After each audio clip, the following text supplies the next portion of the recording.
Assalamualaikum warahmatullahi wabarakatuh. Dari kelompok 1 yang beranggotakan 1 Rizky Abida El Anissa, kedua ada Adria Saputra, ketiga ada Randy Satrio Wicaksono, dan yang keempat ada Muhammad Maulana Habibi.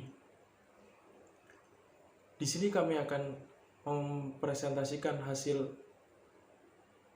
diskusi kami yang berjudul tentang analisis kebutuhan kapasitas operasi.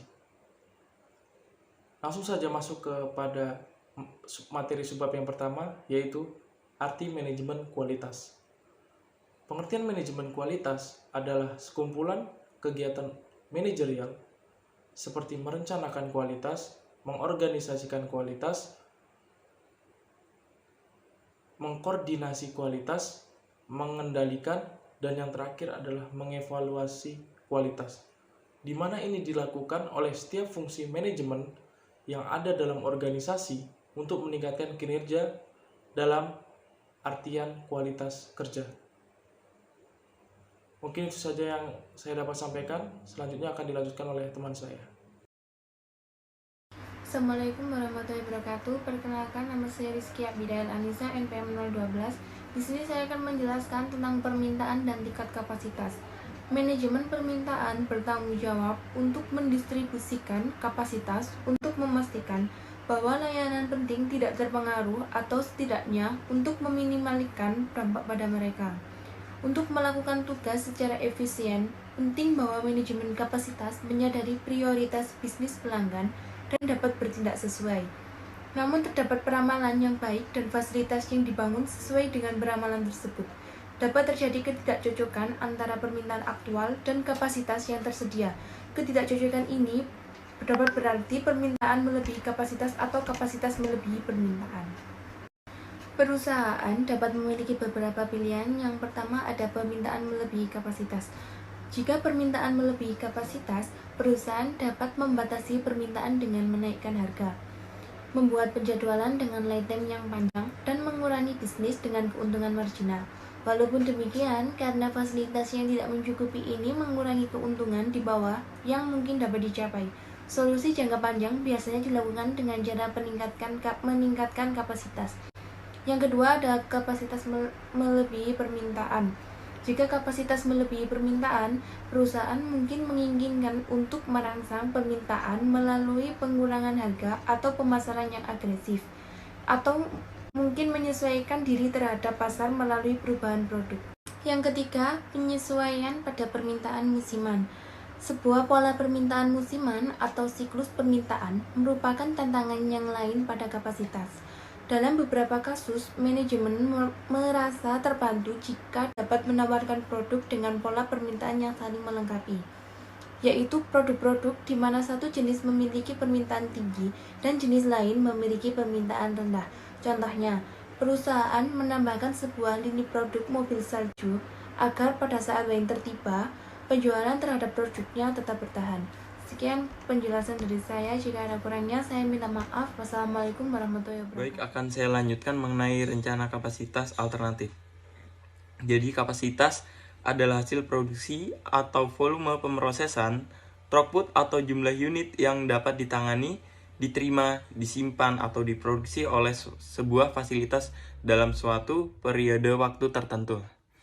Kapasitas juga bisa diartikan sebagai kemampuan pembatas dari unit produksi untuk berproduksi dalam waktu tertentu, dan biasanya dinyatakan dalam bentuk keluaran persatuan waktu. Next, ini rencana kapasitas dalam horizon waktu. Yang pertama, kapasitas jangka panjang. Kapasitas ini memiliki jangka waktu lebih dari 1 tahun dan merupakan strategi operasi untuk menghadapi segala kemungkinan yang akan terjadi dan sudah dapat diperkirakan sebelumnya, seperti rencana untuk menurunkan biaya produksi per unit. Dalam jangka pendek sangat sulit untuk dicapai karena unit produk yang dihasilkan masih berskala kecil, tetapi dalam jangka panjang rencana tersebut dapat dicapai dengan cara meningkatkan kapasitas produksi. Yang kedua, kapasitas jangka menengah. Kapasitas ini memiliki jangka waktu 3-18 bulan. Hal ini merupakan tugas perencanaan keseluruhan, seperti penambahan peralatan, karyawan, jumlah shift, dan lain-lain. Yang ketiga, kapasitas jangka pendek. Kapasitas jangka pendek ini biasanya memiliki jangka waktu hingga 3 bulan dan perhatian utama terletak pada penjadwalan tugas, karyawan, dan lainnya. Untuk mengubah kapasitas ini sangatlah sulit, sehingga biasanya digunakan kapasitas yang sudah ada keputusan-keputusan yang menyangkut kapasitas produksi, harus mempertimbangkan faktor-faktor ekonomis fasilitas produksi tersebut, termasuk di dalamnya efisiensi dan utilitasnya. Untuk materi selanjutnya akan disampaikan oleh rekan saya. Terima kasih. Assalamualaikum warahmatullahi wabarakatuh. Kenalkan, nama saya Muhammad Maulana Bibi. Di sini saya akan menjelaskan tentang keputusan final kapasitas. Yakni perencanaan kapasitas perlu dilakukan oleh sebuah perusahaan untuk mengetahui beberapa aspek yang menunjang produksi suatu perusahaan agar mendapatkan keuntungan yang optimum dan biaya yang minimum. Selain bertujuan untuk meningkatkan keuntungan perusahaan, perencanaan kapasitas perlu terintegrasi dengan visi, misi, dan tujuan dari suatu bisnis. Dari berbagai metode perhitungan kapasitas diarahkan untuk menunjang perencanaan kapasitas yang efektif dan efisien. Di sini ada 4 pertimbangan khusus bagi terciptanya sebuah keputusan kapasitas yang baik. Yang pertama, ramalkan permintaannya secara akurat. Yang kedua, memahami teknologi dan peningkatan kapasitas. Yang ketiga, temukan tingkat operasi yang optimum. Dan yang keempat, dibuat untuk perubahan. Sebuah keputusan final kapasitas adalah salah satu keputusan terpenting yang dibuat oleh manajer.